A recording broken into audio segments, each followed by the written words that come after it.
Thank you everyone for joining us this morning for genetic testing, understanding insurance and legal implications. I'm Allison Bartlett, the Senior Manager of Disability Programs with the Huntington's Disease Society of America, which means I do all things disability related, which includes insurance planning. And I'm presenting with the lovely Mara Sifri-Platt, who is a genetic counselor. She has recently retired, so she is living her best life, but she is fabulous and knows so much about the genetic testing process. Just, the language that we must put on the screen. So what are we going to be talking about today? We're going to talk about understanding your genetic rights, what to know before testing, overview of insurance benefits, the genetic testing process, and your results. What next? I forgot to bring it with me because I can only have so many hands, but if you go to the mission table, which is by registration and across from the NYA raffle table, there is this wonderful booklet called Entering the Workforce, and that walks you through a lot more of insurance benefits. It gives you a really high overview of what benefits to take advantage of through your employer, just kind of gives a background of why all of these things matter, and it's a really good overview, and it's a fantastic resource. It's one of the things I'm most proud of for creating. But that's a good tool to have in addition to what we're going to talk about today. The mission table, and no one's sitting at it because we're all busy. And just if anybody wants to schedule a meeting with me, if you have any questions or need anything, there is a QR code at the mission table where you can schedule a meeting with me directly. And my business cards are there too. I'm a little afraid. I've never done the QR code Calendly thing at convention before, so I'm not sure how many meetings I'm going to have after this weekend. So one of the things that's really important when you have a genetic condition like Huntington's disease is understanding your genetic rights. This is not something we talk about a lot. The big thing is the Genetic Information Non-Discrimination Act, or GINA. GINA is a fantastic start, but it really is just a baseline, and for the HD community, it doesn't really offer as much protection as we need it.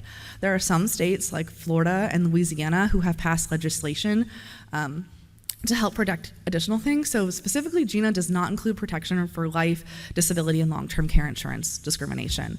Florida and Louisiana have put those things in place. I don't know how they have played out thus far, because the way the legislation is written is kind of like somebody has to file for insurance, like apply for insurance and then get denied and then possibly file a lawsuit. And I don't know if anybody's gone through the process of doing that.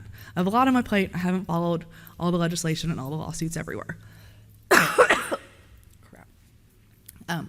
The important thing with GINA is it protects you from discrimination based on genetic information in any aspect of employment, and it only protects your right to health insurance. Yeah. There are a few exceptions, like if your employer has less than 10 people, it doesn't include Native American health insurance, but it's just a few minor exceptions.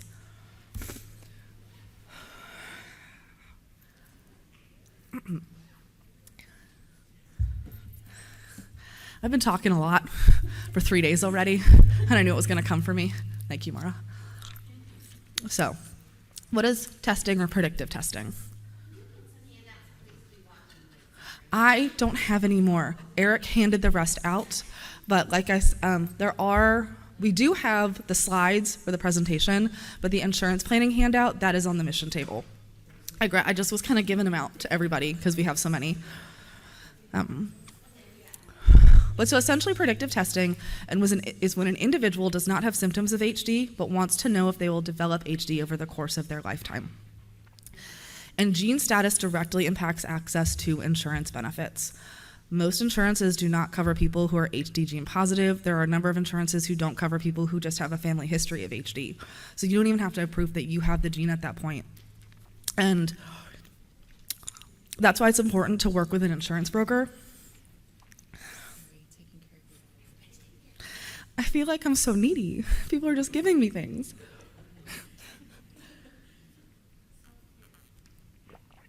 And I love that this is going to be recorded forever. And this is what's going to live on the internet. The easiest way to get insurance benefits are through a group policy. So that's like AAA. If you have AAA, they send life insurance applications all the time. My husband and I have a AAA membership. He gets a life insurance application in the mail at least once every 2 months. Like, it's all the time. And the reason it's easier to get it through like a group policy like that is because so many people pay into it, so they don't ask as many questions. It's also a lot easier to get coverage through a work policy because they can't ask questions about your medical history. They can give you baseline coverage. They might ask if you're trying to get an additional life insurance policy or like additional benefits on top of, but they will not ask any medical information for baseline employer benefits.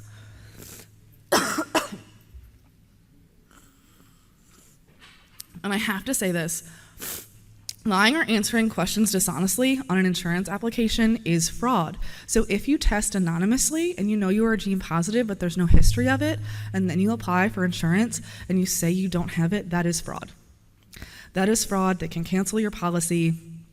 I don't know if they would actually sue you, but they would definitely cancel your policy, keep all your money, and they could pursue legal action against you, and it's not worth it.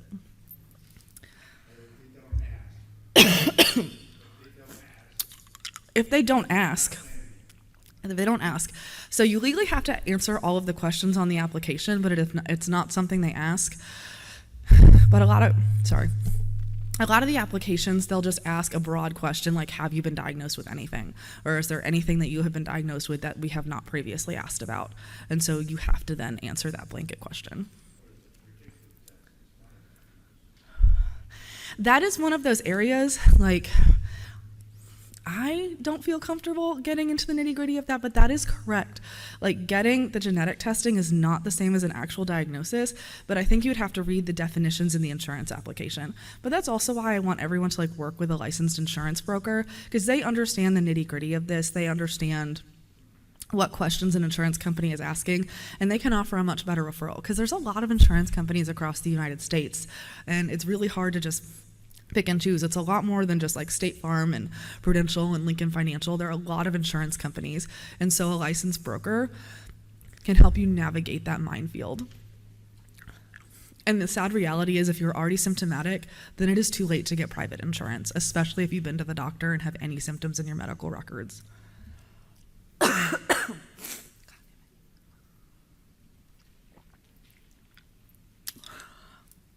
This is just my life. Okay, so what to know before testing? The big things that can wait until after testing are financial planning and legal planning. Gene status does not impact health insurance. What just changes is if you do have HD, you can change the level of health insurance you need over time. So if you're not symptomatic, you're in great health, you don't need the highest level of health insurance at that point. It just changes as your lifestyle changes, and that's true for all of us. You know, when we're young and dumb, we might just have critical care insurance, and that changes as we get older and we have different needs. That's true in your HD healthcare journey too. Yes, Courtney. This may be covered later, but what about when folks are being referred to genetic testing? Something I'm always wary about is when they go to primary care providers and disclose a family history of Huntington's disease or initiate a referral. Is that something you can comment on? I always feel like once there's a medical record that exists that demonstrates a family history, that person's medical record is not at risk for insurance claiming. It is, but there are still insurance, there's the main questions insurance companies ask are, have you been diagnosed with HD? Do you have a family history of HD? Has an immediate family member been diagnosed with HD? And if you get insurance through a provider that asks, have you personally been diagnosed, then even though you have a family history indicated in your medical records, that does not inherently disqualify you from insurance altogether.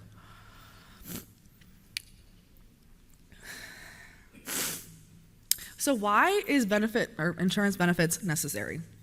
Benefit planning is an important part of the financial planning process. The risk of financial difficulty if proper policies are not in place is really high, and it's not something you can do at the last minute. It really does require advanced planning. A lot of policies have to be obtained before genetic testing, and you will miss out on important benefits if you don't do this. If you've actually done any looking into financial planning, insurance benefit planning is part of the financial planning process. You want to make sure you have things like long-term and short-term disability benefits. If you've looked at the difference between a term or a whole life insurance policy, all of these things are really actually considered as part of the asset protection process because of the things they either provide to you or your loved ones when you pass away. Here's just a high-level overview of the different kinds of benefits that exist. So there's public benefits. Those are things like Social Security, Medicaid, Medicare. There are private benefits, which covers a whole gambit of things. And then employer benefits are a subset of private benefits, but the cost is covered by your employer. And because they're provided by your employer, it's a lot easier to get them. Like I said, they don't ask medical questions if it's a standard policy that is offered to every employee.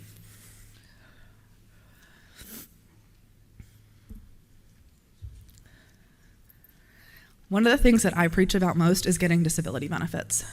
So disability benefits replace 50 to 80% of your income if you are not able to work due to illness or injury. Short-term disability usually covers 6 to 12 weeks. Long-term can be months, years, or until you reach full retirement age. That is something that would be written in your policy. And it provides important financial stability. And this is really important because it helps cover the waiting period for Social Security disability benefits. The average that Social Security is reporting right now for a response on an initial application is 10 months. That's assuming you're getting approved the first time. How many people can go 10 months without any income? How many people can go 2 years? Long-term disability benefits cover that time frame. They do not count as income for Social Security purposes, and it is something everybody should have. And because we do not have maternity leave in this country, if you are planning to start a family, have kids, and then you need to pay into a short-term disability policy because that'll cover you when you're out on maternity leave. And then understanding your retirement and disability system. So the main one that people pay into is Social Security. Not everyone pays into Social Security. Some people pay into a state system. Some people pay into like a 504, I can't remember what it is off the top of my head, but not everybody pays into Social Security, so it is really important to know what you pay into. Some people pay partly into a state program and partly into Social Security, which means if you became disabled or when you retire, you have to apply for both. I always ask people this question, and most people have no idea what the answer is. This is really important if you work in public education or you're a state employee. And what I've seen with teachers, they'll be paying into their state teaching program. Maybe they work in the state for 4 years, then they move. That means they're starting over. So if they work in Nevada for 4 years, they work in Kansas for 4 years, and then they work in Ohio for 4 years, they're not eligible for disability anywhere. We don't want that to happen.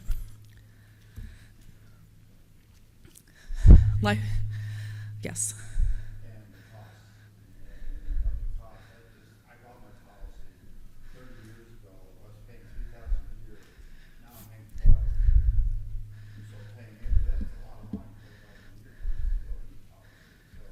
Well, and that's why if you can get it through your employer.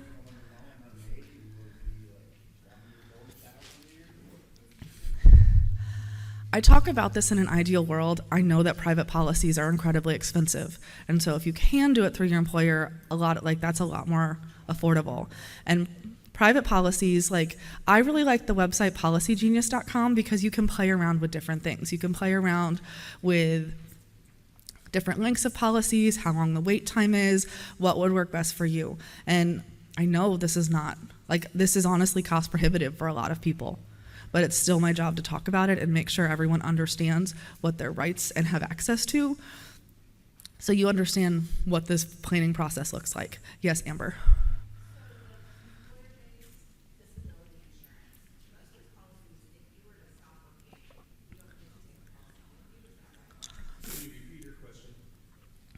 She was asking, if you have an employer-provided policy, if you stop working at that employer, do you get to take the policy with you?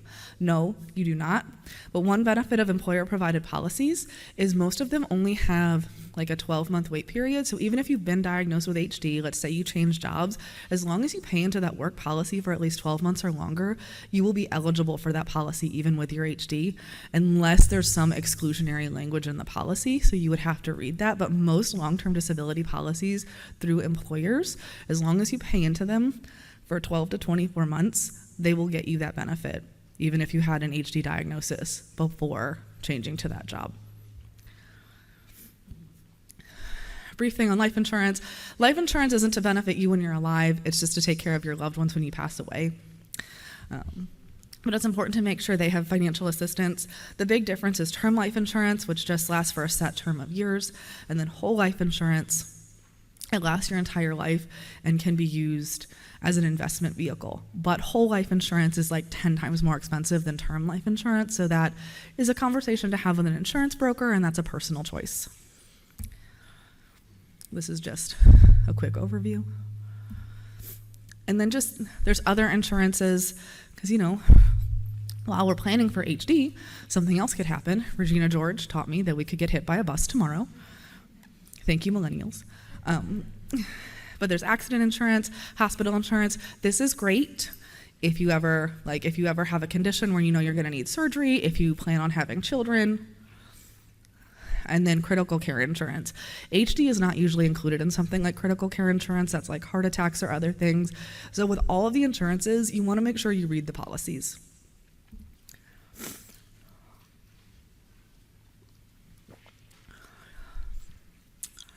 And then long-term care insurance. I am not a fan of long-term care insurance. The reality is that most people with Huntington's disease or have HD in their family are not going to get long-term care insurance at this point. You can get denied for long-term care insurance just for having something like sciatica.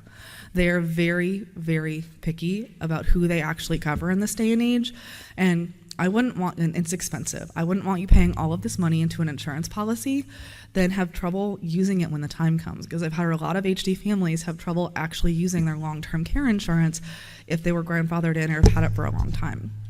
And the other thing to remember is it only covers 80% of cost. That's a lot, but 20% out of pocket of $4,000 of something a month, that's still a lot of money. And I would much rather you invest it in something that is yours, a money market account, a high yield savings account, working with a financial planner. I want you, if you're spending this much money on something, that it is your money and you continue to have access to it when you need it.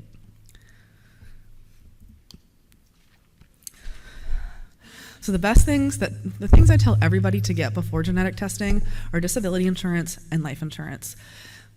And like I said, I cannot tell you what benefits you will need because it is a personal choice. I wish I could make sure everybody got all the benefits that they needed, but that is not the reality that we live in. But it's important to look at affordability, family, and your stage of life. Now I'm going to pass it over to Mara and hopefully get better. Yay. This gentleman asked a question about accelerated death benefits and how easy that is to access for people with Huntington's disease. I am not sure, because again, I'm a disability attorney, not an insurance specialist, and I've only had this question asked to me once before, and I don't know enough about accelerated death benefits. Thank you, Amber. What is an accelerated death benefit? I'm honestly not completely sure. Sorry, I know a lot of people in this room, and I'm just going to call them out by name when they ask me questions. But I do have a good resource for you that I will talk to you about later. Sorry, that sounds like so personalized. Yes, Courtney. What?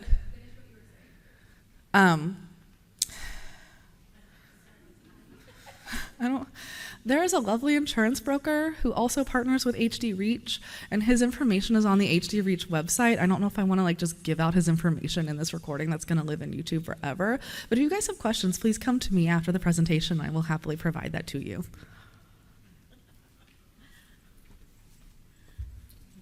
Hello, everyone. My name is Mara Sifri. I am a genetic counselor.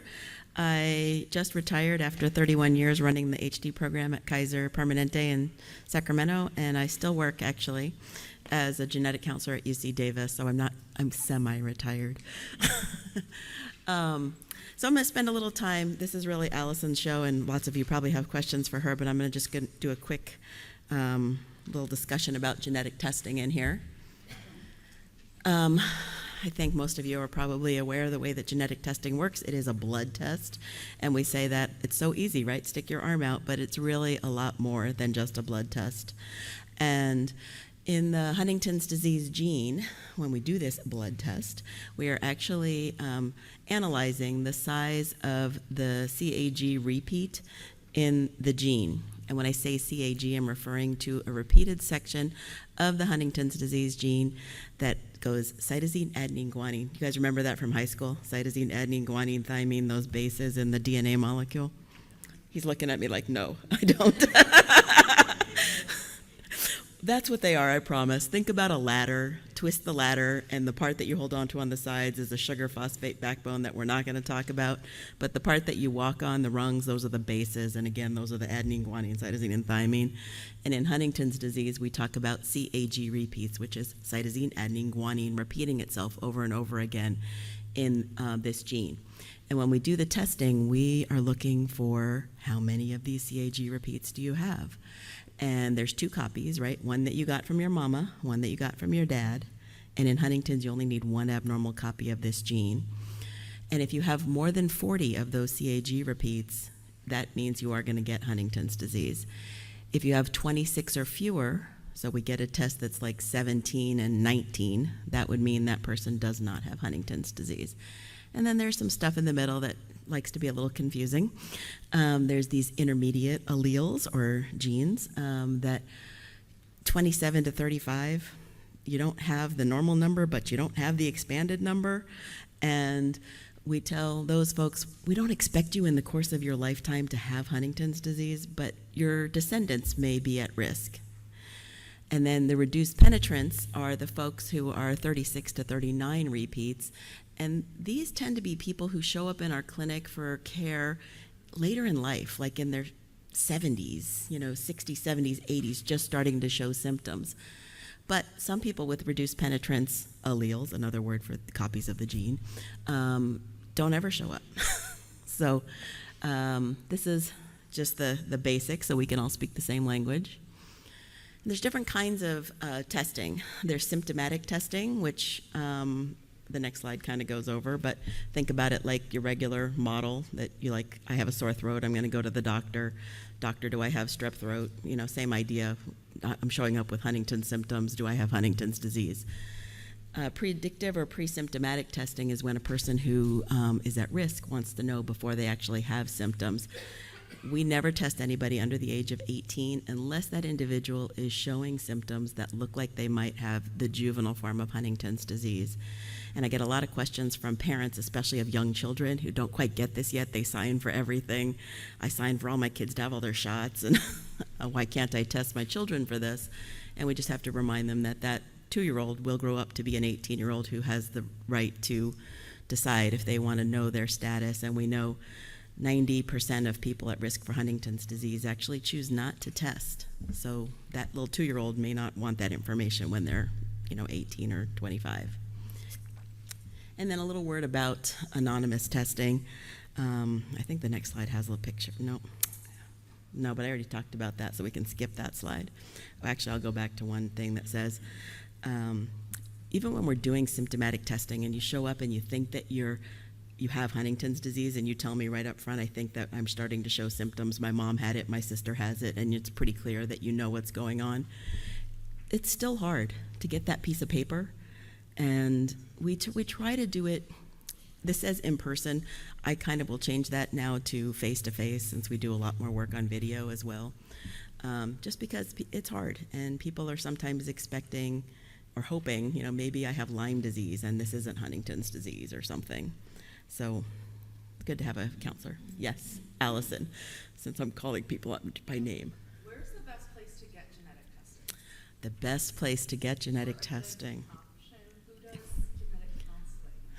Genetic counselors do genetic testing, and most of us can be found affiliated with HDSA Centers of Excellence. Those are probably what they say the premier place to get genetic testing, but we have Wes, raise your hand.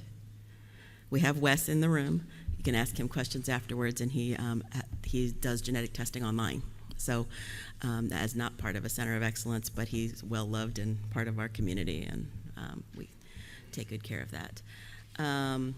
So yeah, seeing a genetic counselor, I think, is probably the most important part. If you can't get to a Center of Excellence, using one of these online services, or at least reaching out to a genetics department in your city, and talking to a genetic counselor.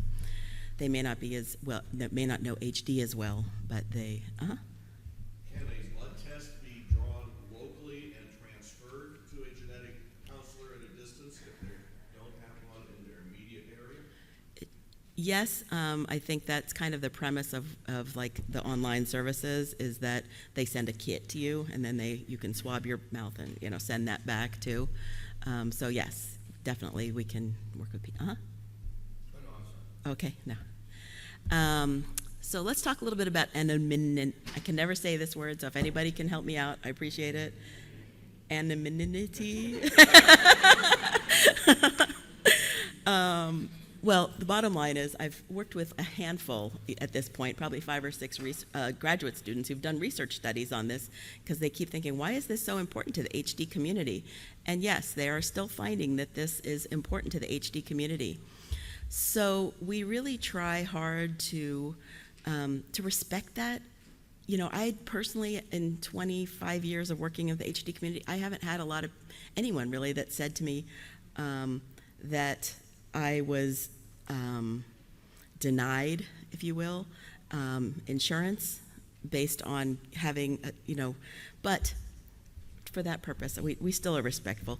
We can't be perfect. I think someone in the back had asked, what happens when, this is what happens, I'll tell you actually. People will do an anonymous test someplace, and then they come to us, well, when I used to be at Kaiser, and they say, okay, now I have symptoms, and I want to get care. And I had my testing done anonymously at whatever center they went to. And then they put that in the chart, in a note to their doctor, or their doctor puts that in the referral to me. And then we end up with documentation in the chart that this person knew their status, and if they had an insurance that they had obtained fraudulently, that's when it can come back and bite you. So we try to be respectful, though. We can't undo what other people put in their chart. And I'm hoping that as we get more meaningful treatments for HD, this has become more of a non-issue. So what is the protocol for predictive testing? In the past, it was really involved this 4-step thing. You had to go 4 times in person. We've streamlining it over the years, and we're streamlining it even more. In 2016, it involved meeting with a genetic counselor, still having some kind of a psych assessment with a social worker, somebody that's just assessing your support system and your suicidality, and then meeting with a neurologist or a geneticist. But we're in the process of revamping these guidelines now in light of what we've learned through COVID and other online services that we've learned about. Okay. So, I don't know, are you guys familiar with the Cures Act? The Cures Act, it was passed in 2016, and the goal really was to help people get access to their medical records. Great. I think that's a wonderful thing. And the problem is that in Huntington's disease, I don't want you to get your DNA result while you're waiting in line at Target, and you're, oh, look, I've got a message from my test result, So there's just some finagling that we have to do in this world. We work on,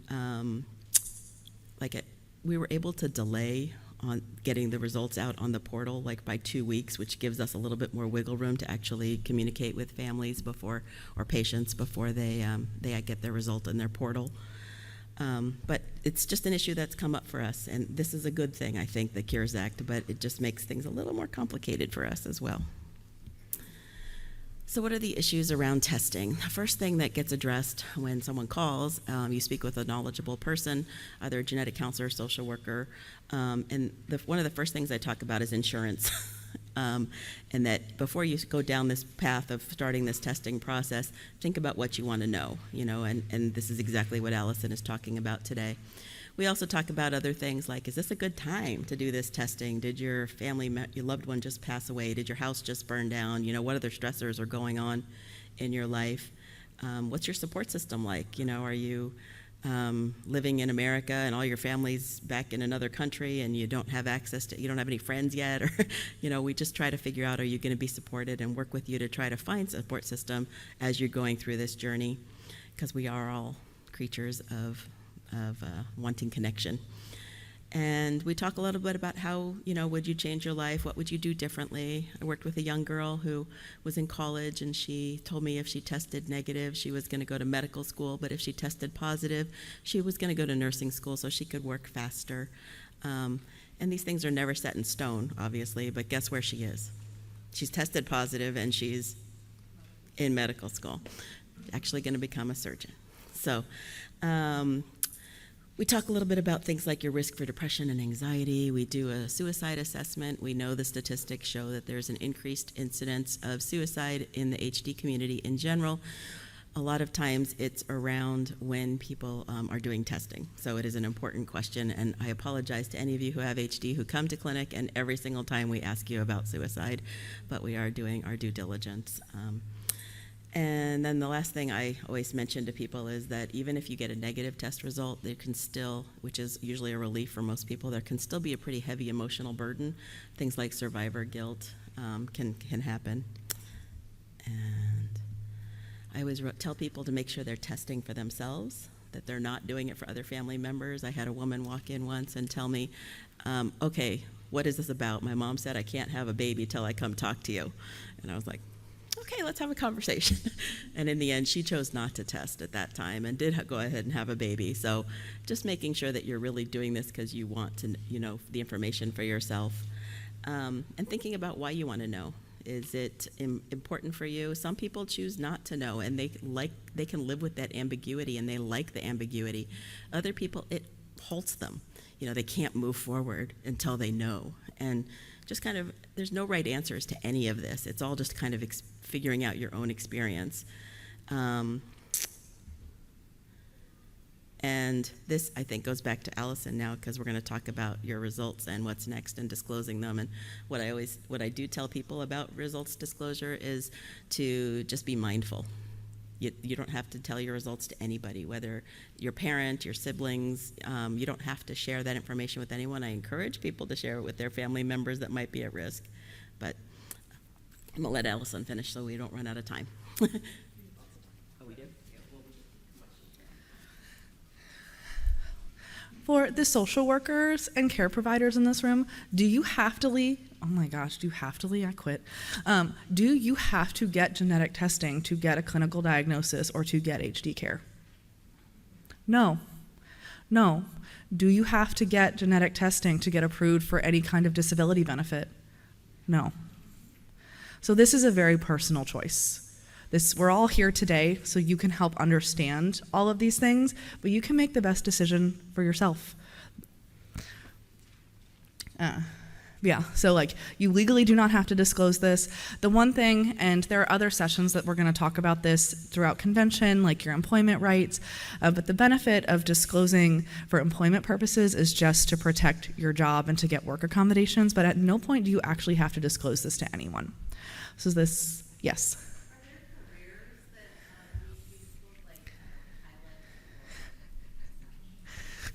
You guys are coming at me with these questions today. So that's actually, HD is a really interesting condition when it comes to things like having a CDL or being a pilot. You disclose, but for certain conditions like pulmonary hypertension, your commercial driver's license gets taken away instantly. That's not how it works with HD, because a positive gene test doesn't mean you're symptomatic. So I know, because I had to look at the federal laws of aviation, because somebody else asked me this question in the last 2 years. They have a very clear testing standard. They're like, we're going to test you at least once a year. These are the battery of tests that they're going to go through. And they monitor your condition, because just having a positive gene test does not mean you cannot do your job. But there's a lot more close monitoring. I don't know how that plays out, because the Federal Aviation Commission has these federal rules, but at a state level, it's really complex, and there's not clear rules for a lot of these things, like for being a pilot, for being a commercial driver, for being a physician or a dentist.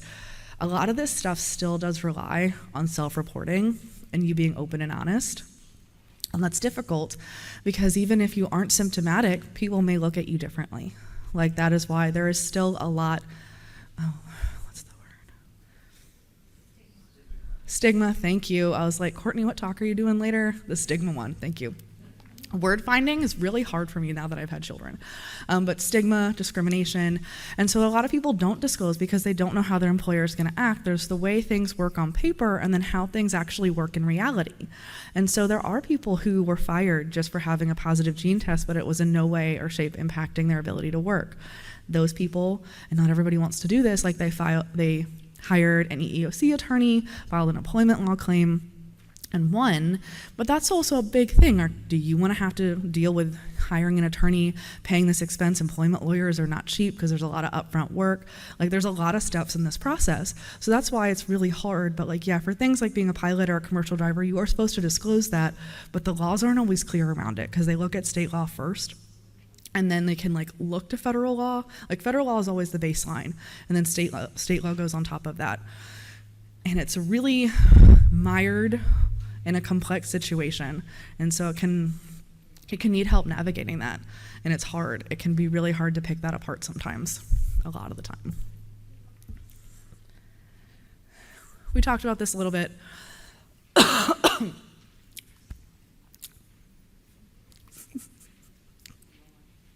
I'm okay. I'm just gonna get through this.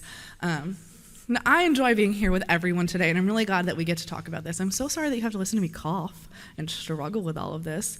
But yeah, so if you're not symptomatic, you can't be fired. That doesn't mean you're not going to be fired, but you can't legally be fired, and so you can file a claim against them. But again, that's a whole thing, a whole complex thing that not everybody wants to deal with. And then the way the law works for if you are symptomatic, the law only protects your job as long as you are able to perform the essential functions of your job, that is with or without accommodations. So if you've had a career for 20 years and you can no longer perform your career, that career is not protected. So if you're a physician and you can't do that anymore, you might still be able to go work. I'm not saying someone wants to go work at Home Depot after being a physician. And that's not a choice you should have to be forced into. But it's very different if you're doing it depends on what your job tasks are, and it depends on the level of what your work is. But the rule is the ADA no longer protects your job if you cannot perform your essential job tasks. And this is wrong, I need to update this slide. New insurance is protected for the most part if you go to a new job, as long as you pay into it long enough. But if you're at the point where you're symptomatic and you're changing work and you're not sure if you can get to that 1 to 2 year work mark, it would be better to take disability from the job you are at if you have it than risk changing to a new job and losing that benefit. And that's why I'm here. That's why you can do a consultation with me. We can talk through all of these things because these are big decisions, and we don't talk about any of this enough as a society. So it's really scary and overwhelming when we get to this point and we're thinking about what the next steps are in this process.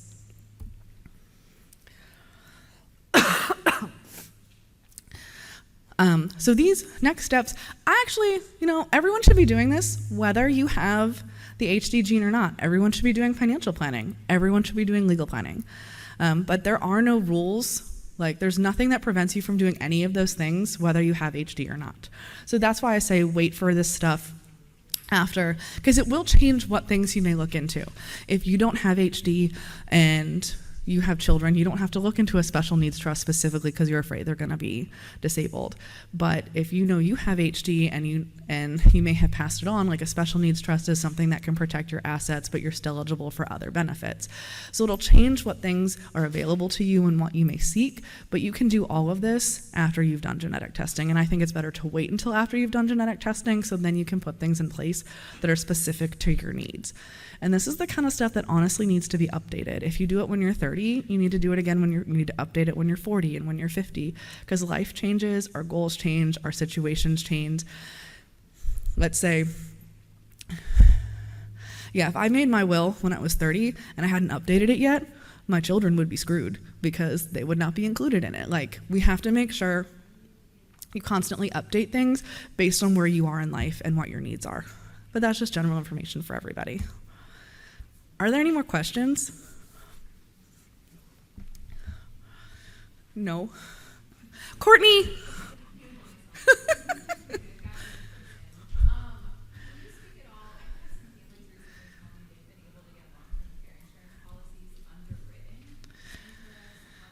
Okay, that makes sense. Yes. She was asking, she's had a few patients recently who had long-term care insurance policies underwritten into other policies. This is often called an insurance rider. Your guys are asking really specific insurance questions, and I am not an insurance broker, but getting an insurance rider, so you're attaching it onto something. So it's a lot easier to get like a rider attached to an existing policy than to like go look at that policy separately. And I can't tell you the ins and outs of that because I am not an insurance broker and that's not what I know about, but I do know it is easier to get riders attached to existing policies because it changes the eligibility criteria.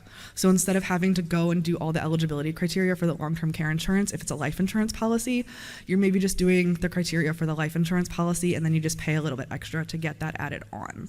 Does that make sense? Yes.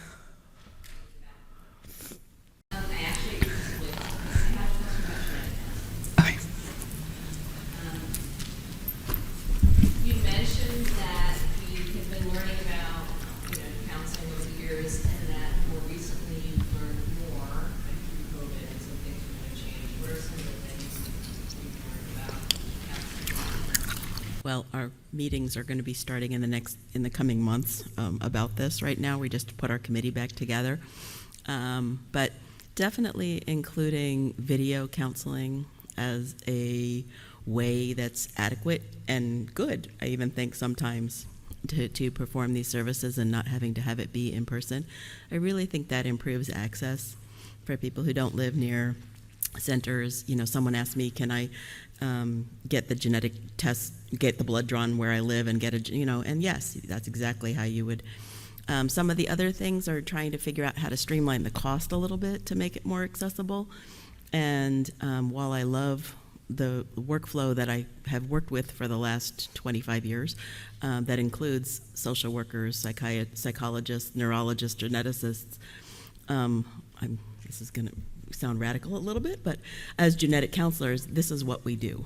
We do genetic testing for all kinds of genetic diseases. Huntington's disease is a horrible, difficult disease, yes. But have I done genetic testing for other horrible, terrible genetic diseases? Yes. And I know enough, I have enough resources to be able to reach out when I need to find somebody that could provide mental health support, or if somebody was sitting in my office and looked like they were clearly having symptoms, I might suggest, hey, maybe you want to talk to a neurologist before you, go down this path of predictive testing.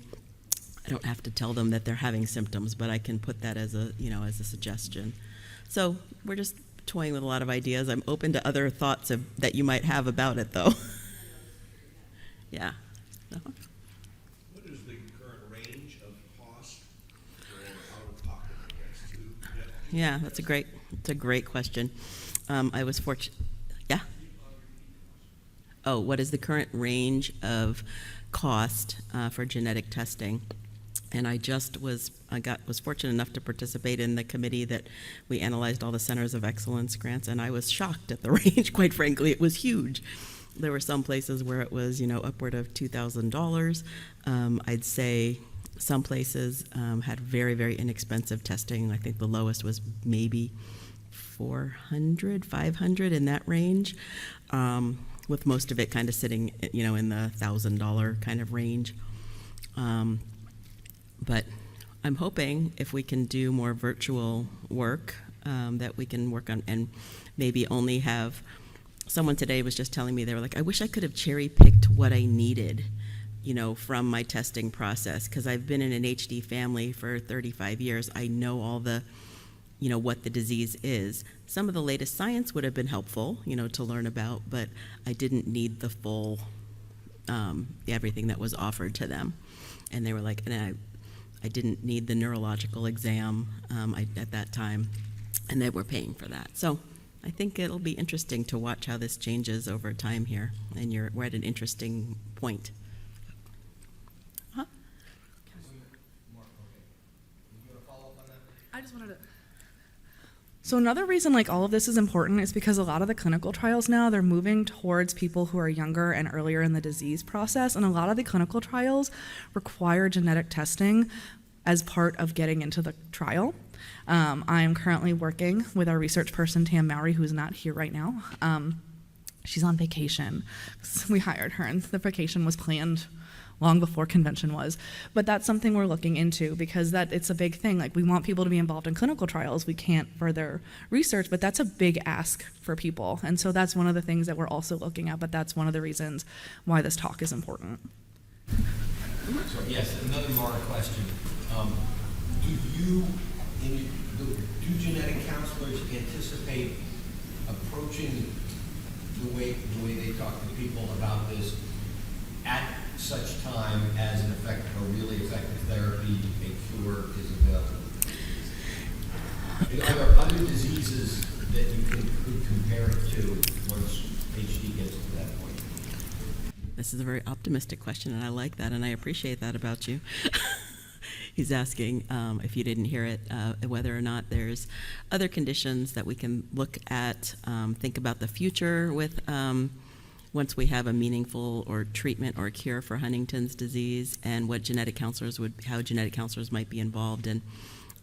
About 10, 15 years ago, when I first started getting more and more involved with HDSA, I remember pulling aside the leadership and saying, hey, we're going to have an issue here. If you guys want, if we have a meaningful treatment, more and more people are going to come out of the woodwork. We need more genetic counselors who are versed. And I'll be very honest, when I was in graduate school, genetic counseling was big girl genetic counseling, we called it. Sorry, my class was all females. Wes is a genetic counselor, he's a male.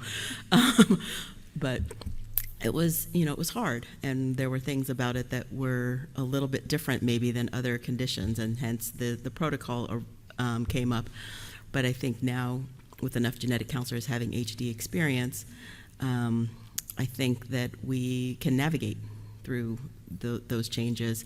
And we did about 10 years ago created a video, which we're about to update as well, for genetic counselors, specifically to educate them about the subtle differences between genetic testing in Huntington's disease and other genetic conditions. As far as other conditions, I guess I could think of like spinal muscular atrophy being a condition that we have meaningful treatment for now. And yes, genetic counselors are right there, helping patients navigate, the testing process. They have newborn screening now for spinal muscular atrophy. So that would be the best example I could think of right now. Is there anything you can think of, Wes? Yeah, after my brain, no pun intended, goes to other adult and onset neurological. We were talking about HIV. Oh, he's talking about HIV and yeah. Do you anticipate being more encouraging of people? There are, in effect, more benefits of being tested at that point. Do you think that science wins the day, or will Great question. patients need to have that shown? Great question. Yeah, so as a genetic counselor, we're taught, don't give any, we just don't give any opinion. We just give information, and we give people the information, let them make their own decisions. Very non-directive counseling. But you're asking me now if there's a meaningful treatment.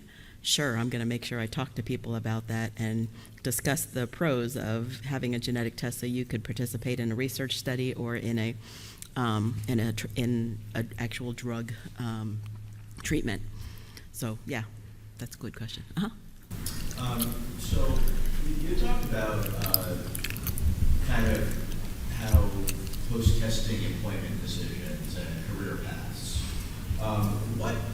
In terms of, I guess particularly if it comes back with a positive test, what is it that we can do to encourage people to remain in the workforce in some capacity? Because one of the things I think happens is I think people leave the workforce earlier than maybe they can be. Maybe it's a different kind of job, like you said, going from being a physician to go being a Home Depot. But I mean, it seems to me that the more autonomy, the more being engaged in the workforce, the less isolation would be the better. So what through genetic counseling can we do to encourage people to be more present in society post-testing? Well, that's a great question. I'm not sure in my genetic counselor role that's totally something I address, but I ran a clinic for 15 years, and so definitely something that came up a lot. And there's a balance, right? I definitely we wanted people to stay engaged. Like you said, it helps with routine. Our brains love routine, especially when you have HD. It helps you stay more cognitively engaged. But there comes a point where the amount of energy that you're using to go to work and do your job is taking away from the rest of your life, and suddenly your family life, and you come home and you just go to bed, you know. So it's just a matter of, like, in the clinic visits, we would weigh that a lot with people when we were talking about whether or not it was time to consider disability. You might have more to add on this. Well, really what the thing to take away from that is making sure you're getting care at a clinic, because if you're being monitored by an actual especially an HDSA Center of Excellence where there's a whole team of clinical care providers who understand HD, it's a lot easier to help you walk through that process, because there's someone, so if you do apply for accommodations at work, you have to tell your doctor. You cannot get accommodations without getting some medical documentation. And so they can help you walk through that process. And one of the things like Stacey Barton and I had a conversation about last year is step-down jobs. Some people, it is a lot easier to take step-down jobs. So I see this a lot more with nursing, because nursing is built as a profession. It's easier to do step-down work. So maybe you were an ER nurse, but now you can be just a behind-the-desk nurse, or you're just a phone nurse. And so depending on what your symptoms and limitations are, it's easier to take that step-down work. That's harder if you're something like a physician. It's harder if you're an attorney. But there are other things, like if you're a teacher, there's places to do step-down work, but there are other professions where it's easier, but some professions it's kind of just like, ooh. And that's not a good answer, but that is why it's so important to have clinical care team. That's why it's important to be part of a support system, to attend support groups, to make sure you use your local social workers, because they help navigate these things. They can help get you connected with people who may have been in this position and have a recommendation. So you're not going through this journey alone. None of us are supposed to go through this journey alone. Your care team is a lot more than just your friends and family. It's not just your neurologist. It's not just your genetic counselor. It's so many different people, so take advantage of all the amazing people that are part of our community. And as you mentioned, the ADA and step down doesn't have to change jobs. Mm-hmm. It could be some accommodation in the regular job, a break that might not otherwise exist, or starting later adjustment of work times could help you keep your current job, recognizing that certainly very technically skilled ones might not, but the ultimate one is a different step-down job. Does that always work well? Do employers know about it? Well, Yeah. No, but there should be help for accommodations, less than just changing jobs. Well, and this is why when I have this conversation with families, it's such a personal thing, because there are some employers who are amazing and go above and beyond and let the person work at their job. Like, I had a situation where someone was an accountant. They were still being paid as an accountant, but they were literally just managing the snack drawer at work. They were coming to work every day and they were just managing the snacks. And you can do that. That's a whole complicated thing with Social Security that's called a subsidized job, but that person got approved even though they're getting paid $50,000 a year because of the way that works. But it's an employer decision, and if you have a good employer and they're willing to work with you and you want to be there and you can be there and it doesn't cause you an unrealistic amount of stress, then do that. But I have also spent a lot of time in my career talking to individuals being like, this is causing you too much stress. I can see it, I can hear it, and you have developed anxiety attacks because having to drive to work in the morning is too much. It is okay. You paid for your disability through work. You have paid into Social Security. You have paid your dues to our society. It is okay to step back. But that's why you want a support system, so you can have those conversations, because also those things can be really hard to recognize in ourselves. HD is one of those conditions where it can be really hard to recognize things in yourselves, and because there's a progressive decline, you don't always see those things. So take advantage of your support system, ask the questions. Yes? I was wondering if there's anything that comes to mind that you covered today, whether it's health or supplemental insurance, which would be at risk if the Affordable Care Act was reversed. The reason I ask that, it kind of dovetails into the federal advocacy, which I think is going on right now. But I think that people need to be aware of that and share what information that can be obtained, like their congressmen and women, and senators, and people know that. Some of that, could even extend from the Parity Act conversation. Well, and that would be scary. But technically under GINA, you would still have the right to health insurance, but it would become cost prohibitively expensive, is what I would assume. They would see you have HD and they would make it so unattainable. But you would still have the right to have health insurance because that would be protected by GINA, which is other federal law, but it'd be bad. It'd be bad. I think people need to understand that because there's a lot of politics that play with the Affordable Care Act. And there's a reason I call it that and not Obamacare, because I don't care if it's Democrat or Republican. People need to understand what's at risk here. Because there's a lot of talk about that being reversed, and we don't see what it is that would actually be replacing. We would lose a lot. We would lose a lot. And so anybody under the age of 26 would no longer be covered under their parents' insurance. Like there's a lot of stuff that would be lost if the AHA was gotten rid of. Could you repeat the comment you made about opting for disability rather than perhaps, maybe I misunderstood, rather than maybe changing jobs? That goes, so the question was, I said earlier, possibly taking disability insurance instead of doing a step-down job, and that's really a personal decision. But let's say you've been working at your current, like you're working at your current employer for 20 years, so the short-term or the long-term disability benefit would be 60% of that income, and you're struggling with that job. You looked at another job, but you're not sure if you could work at a new job long enough to get disability insurance. You're not sure if you could work there long enough and it would be a pay cut.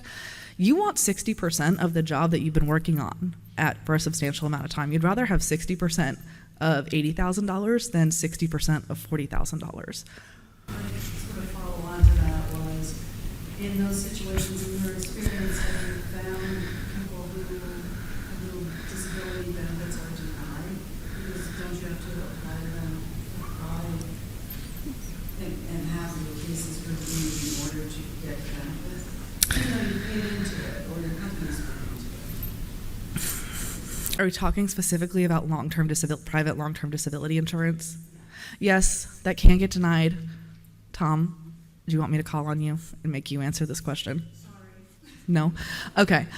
See, I don't know if it's a benefit to know me. I will call on you.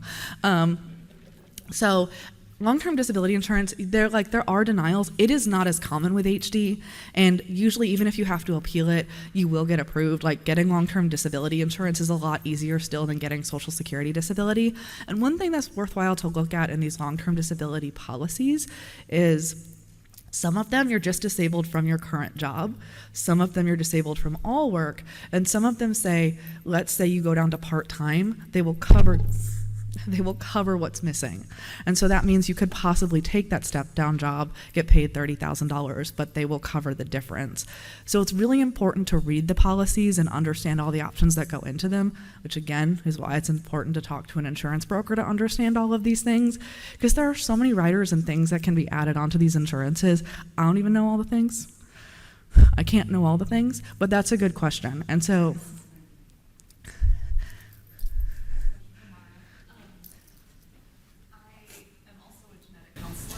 Yay! Not COE, but we do a lot of HD testing, and I'm just curious, it's prohibitively expensive for folks, and I'm just curious, are there financial resources you're aware of to help with the out-of-pocket costs? So I know that Wes, why don't you just answer your part of the question, because go for it. Yeah. Yeah. nobody's going to cover our sessions anymore. I know. Counseling and testing around the U.S. We have financial assistance available for anyone. So whatever they can afford is what they pay. Okay. So it's $750 in the pocket. If someone can't afford that, we understand that. They need to make it balance. And Wes, isn't there also another company in like the East Coast that it's a group that offers subsidized testing as well? I can't think of it. But yeah, definitely calling around. I know in California, I can tell you like which centers have like the lowest cost, but I can't really do the United States very well. So, but I'm glad you're here. By the way, one other thing, to kind of address your question as well, in blue tracksuit there. There's a really cool website, and Allison probably knows it better, but that actually helps, comes up with accommodations. So if you actually have Huntington's disease, you can plug it into this website, and it will come up with specific accommodations for your work that you could ask for. So, say it again. Ask Jan, Job Accommodation Network. It's an Is that- excellent resource. Thank you. I knew it was out there. I just didn't know what it was called. Amber, you'll be the last question. I have two questions. You can choose which one. Okay. One about the possible risks and benefits of anonymous testing, or how do you acquire the license insurance?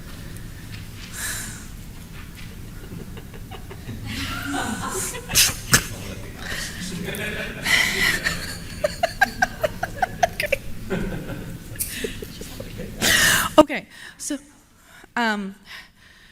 it is that no, that's a good question. Honestly, everyone should go to the Mass Mutual presentation, and we should all ask Kelly Piciente on how to find a good insurance broker. But one of the contact information that I'm going to provide, he is an insurance broker, but it's hard. We do have that partnership with Mass Mutual because they are a sponsor, and so in the past I have gone through them.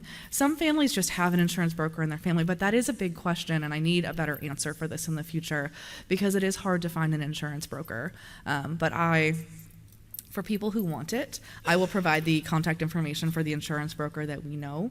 But sometimes it's just kind of like, it can be using a family friend, but I need to come up with a better answer to that question because that was a really good question, and that I have tried to find that. Like, there used to be a website where you could, like, that was a national organization, but I haven't, you can't access it the way it needs to be accessed. So that is a good question, and I need to come up with a better answer for it. I'm sorry. But thank you, everybody, so much for coming and asking all your questions and putting up with us.